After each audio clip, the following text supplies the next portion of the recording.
ஹஜ்ஜுடைய எல்லா அமல்களையும் இலகுவாகவும் முழுமையாகவும் அல்லாஹ்வினால் ஏற்றுக்கொள்ளத்தக்க வகையிலே அமைத்து கொள்ளவும் அவர்களுக்காக நாம் துஆ செய்வோம்.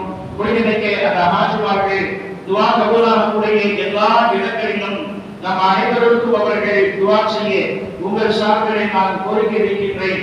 நம்முடைய ஊர் நலனுக்கும் நம்முடைய ஊரை சுற்றிலும் வசிக்கக்கூடிய எல்லா விதமான சமூகத்தை சேர்ந்த மக்கள் ஐக்கியமாக ஒற்றுமையாக வாழ்வதற்கும் நம்முடைய நாட்டில் நிலவி வரக்கூடிய பிரிவினை வாதங்கள் தொலைந்து போய் அழிந்து போய் ஐக்கியம் ஏற்பட்டு எல்லா மக்களும் நம்முடைய நாட்டில் ஒற்றுமையோடு வாழ வேண்டும் என்று நீங்கள் துஆ செய்யவும், நம்முடைய நாட்டிலே முஸ்லிம்களுக்கு ஏற்பட்டிருக்கக்கூடிய அச்சுறுத்தல் நீங்கி நம் முடிவதற்கு அந்த தபாம் செய்யக்கூடிய இடங்களை உலகில் பல நாடுகளில் இருந்தும் வரக்கூடிய ஆட்சிகள் தங்களுடைய சொந்த தாய்மொழியிலும் ஆங்கிலத்திலும் அரபியிலும் தங்களுடைய நாட்டுக்காக அவர்கள் துஆ செய்வதை நீங்கள் நாமும் எடுத்து கேட்க முடியும்.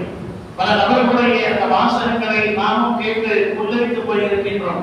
நீங்கள் அப்படிப்பட்ட அந்த நேரத்தில் நம்முடைய நாட்டுக்காக, நம்முடைய மக்களுக்காக, நம்முடைய நாட்டுடைய வளர்ச்சிக்காக எல்லா மக்களும் நம்முடைய ஊரில் இருக்கக்கூடிய இதுவரையிலும் ஹஜ்ஜுக்கு செல்லாத எல்லா மக்களுக்கும் இந்த பாக்கியங்களை கிடைப்பதற்கு நீங்கள் துஆ செய்ய வேண்டும் என்கின்ற இந்த துஆவை உங்களிடத்தில் அமானிதமாக நாம் ஒப்படைக்கின்றோம்.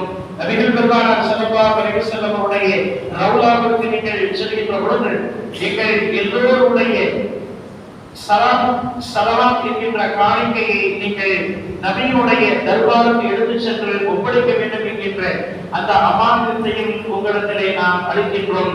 அல்லாஹ் ஜல்ல ஷானஹு தஆலா நம்முடைய